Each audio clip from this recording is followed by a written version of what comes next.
All right, we're back with another Dominion Menagerie preview, and this is Way of the Horse, which you might be able to guess from the name. But it's a way, and it's plus 2 cards plus an action, return this to its pile. So, I believe that because of the way this is worded, it can return things that aren't from supply piles to their own piles, assuming they're from piles. But if they're not from piles, so basically I think this means like if I play a will-o-wisp with it, I can return the thing to the will-o-wisp pile. If I play basically anything with it, almost everything comes from a pile. The only things that I can think of that don't come from a pile are actions from the black market deck, which come from a deck, not a pile, and therefore cannot be returned. So it's probably great with black market, but okay, whatever. I think it's generally a very, very good. The thing is, usually you're not going to want to use this because you want to keep your card, but that's because usually the actions that you've got are cards that you want in your deck, and that's why you got them, right? You know, I don't want to return my steward because I want the steward in my deck, and that's why I got the steward. But the thing is, in those cases, you're not super interested in playing it for the way. You just play it for its normal effect. So this doesn't help so much in those cases where, uh, say, you've gotten some early terminal collision, because you probably, like, if I open steward steward and they collide, I probably don't want to get rid of a steward just to have this horse effect.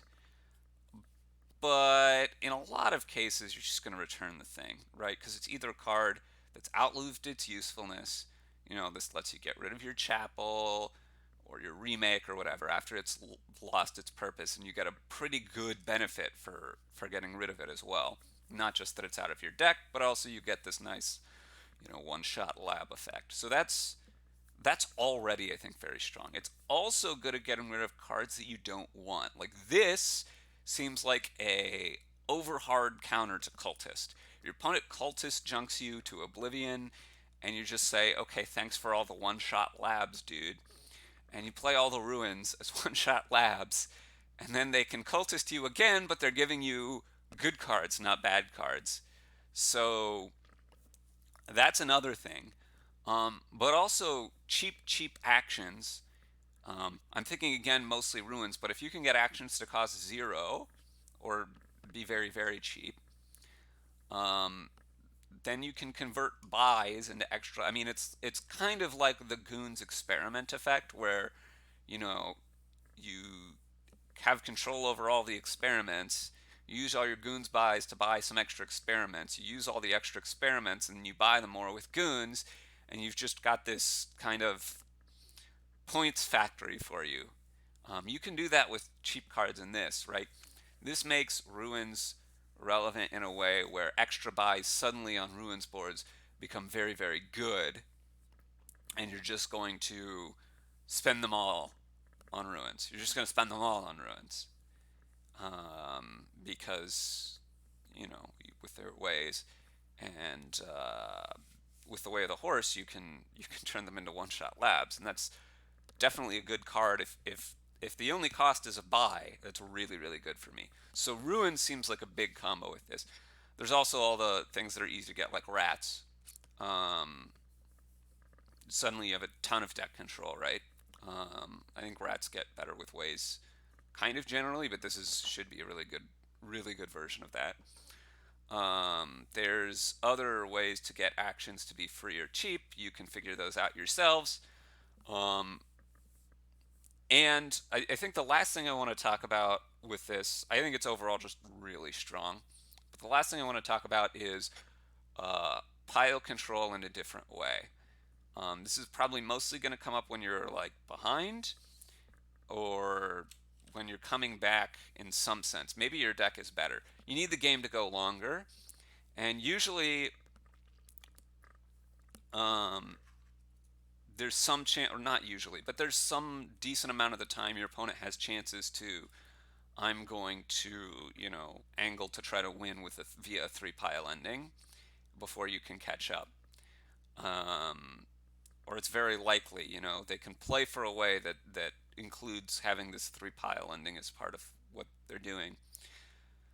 You can use Way of the Horse to get more cards back in the supply to put that three pile ending off farther. I don't think that's going to be a super common thing, but I don't think it's going to be incredibly rare. It sounds like it's probably mostly going to be a little bit of a desperation move, but it also does prevent your opponent from, say, I'm going to get a bit of a lead and then just have my amazing amount of pile control to pressure things, right? It's like the super rare occasions where you return an encampment that you could keep, um, just to have something left in the pile so that your opponent has a hard time emptying piles. I think this is going to be probably a little bit more common than the encampment sense, um, but not necessarily particularly common. The only reason is encampments are really good when you can keep it.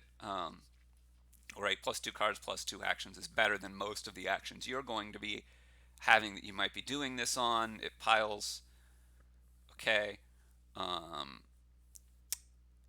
and this, but the other bigger thing is that this could be any pile. So watch out for that. Again, I think it's going to come up in like less than 5% of games, but it does change the strategic landscape a little bit in terms of if one player or the other is trying to have a pile out as a big part of their strategy, returning things via Way of the Horse, even if it makes your deck a little bit worse, might help give you some kind of end game control in a way that we haven't really seen very much before. It actually does come up with experiments as well. Anyway, that's it for today. This is a really strong way.